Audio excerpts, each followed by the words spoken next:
Even though many of the main characters have been in the show since season 1, Stranger Things has a good track record of adding new fan favorite characters in later seasons. But the Duffer Brothers say that Stranger Things season 5 will be about the original characters because they don't want to add any new ones. This comes much to the light of fans, as they have a tendency of making us fall in love with characters then later killing them off. So let's dive into today's video. First up, Stranger Things season 5 will try to avoid introducing new characters. According to the people who make the show, Stranger Things season 5 will try not to add any new characters. In an interview with IndieWire, Stranger Things creator Matt and Ross Duffer said that in the show's 5th and final season, they don't want to add any new characters. The two say that any new characters that were added in previous seasons had to be important to the story, and there were always worries that new characters would take away time from the other well-known ones. Ross Duffer talks about how great it has been to work with Sink, Montgomery, Hawk, and Quinn since they joined the cast. He says that any worries about their characters being part of the ensemble cast were quickly put to bed. But the Duffer Brothers also say that they don't want to add any new characters to season 5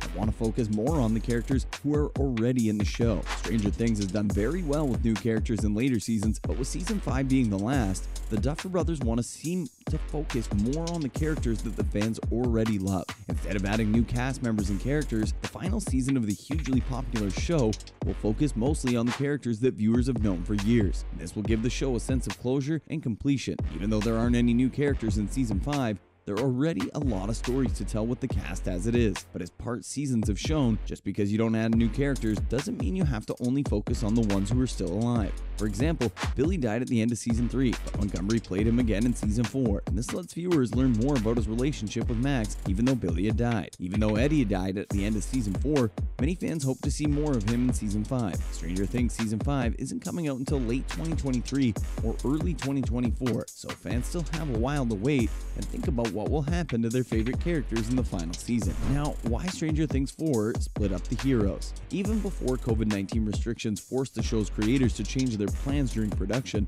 season 4 of Stranger Things had to split up its large cast. For one thing, Murray and Joyce had to get Hopper back from Siberia, and Will, Eleven, and Mike were never going to come alone. As a general rule, the adults wouldn't have gone on adventures with the kids either. This is shown when Joyce lets Eleven fight with Angela happen on its own in Stranger Things season 4. The kids in Stranger Things, like most latchkey kids of the 1980s, are usually free to roam around. This has been the case since the beginning of the show, so they have their own stories that only rarely intersect with their parents and guardians. The Hawkins kids, meanwhile, had to get away from Eleven to make Max fight Vecna on his own and show how brave Dustin and Lucas were in Stranger Things season 1 before they could rely on Elle's powers. Robin, Steve, and Nancy had to be separated from the rest of the cast to make Eddie's tragic story in Stranger Things season 4 have life or death stakes. And it became clear that they were also dealing with truly dangerous villain that they couldn't stop without Eleven's help. Also, Eleven needed space to get her powers back and put an end to the long-running Dr. Brenner plot. So at first, Stranger Things season 4 was right to split up the cast. Next, what went wrong with Stranger Things season 4 split stories, and why the gang will stay together in season 5. Jonathan, Will, and Mike didn't need to be separated from everyone else, and it showed in their weak, padded Stranger Things 4 subplot. The characters in the group grew, but the story relied too much on the strong performances of each actor and not enough on the plot. This made it hard to keep watching. Even though the side trip to Susie's family in Salt Lake City was funny enough to fuel a Stranger Things spin-off, this scene alone wasn't enough to make the group's aimless 6-episode road trip feel urgent or even interesting. Even the whole group's best effort to kill Vecna didn't work, as shown in the season 4 finale of Stranger Things. This almost killed Max, killed Eddie, and caused a lot of other bad things to happen. The group wants to stop the bad guy. Everyone needs to work from the same place. Now that Robin, Dustin, Hopper, Eleven, and even the weak but still alive Vecna are all back in the same town, the final season could wrap up this plot without dragging on like season 4 did. Will also said that Vecna would use Eleven's powers against her in season 5 of Stranger Things, and it would be much harder for the bad guy to do this if Eleven's friends and family were there to help her. Stranger Things season 5 will end the love triangle between Steve, Nancy, and Jonathan if the group stays together. It will also give Mike and Will a real plot role, and Eleven will be able to count on the help of the people she had to spend so long trying to protect. Even though there were a few sweet moments in season 4 of Stranger Things, when other characters got to show off their own strength, keeping Eleven away from the rest of the cast for the most of the season, it kept her from seeing how brave her Hawk and friends really are. Now the gang can fight Vecna as a group. Next, how can Will Byers break his ties with Vecna? Will's connection to Vecna seems to be broken only if Vecna himself kicks him out of the hive mind. In season 2, Will's link to the hive mind lets him see and feel Vecna's thoughts and movements. This lets him figure out where the tunnels to the Upside Down were under Hawkins. As of the end of season 4, this power seems to have come back. Will was able to spy on what Vecna was doing, which helped the Hawkins gang stay one step ahead of him. So Vecna might decide to cut off his link to Will. Also, Will might have to die as a sacrifice to beat Vecna, but he might come back. In Season 4, 11 showed that she had a new power. She could bring someone back to life. When her friend Max Mayfield, Sadie Sink, who was killed by Vecna, 11 was able to use her supernatural powers to bring Max back to life. If Will has to die to kill Vecna, 11 might be able to bring him back too. And this is assuming, of course, that she herself will live. The phylactery theory could also apply to Max, since her connection to Vecna is unknown at the end of Season 4. However,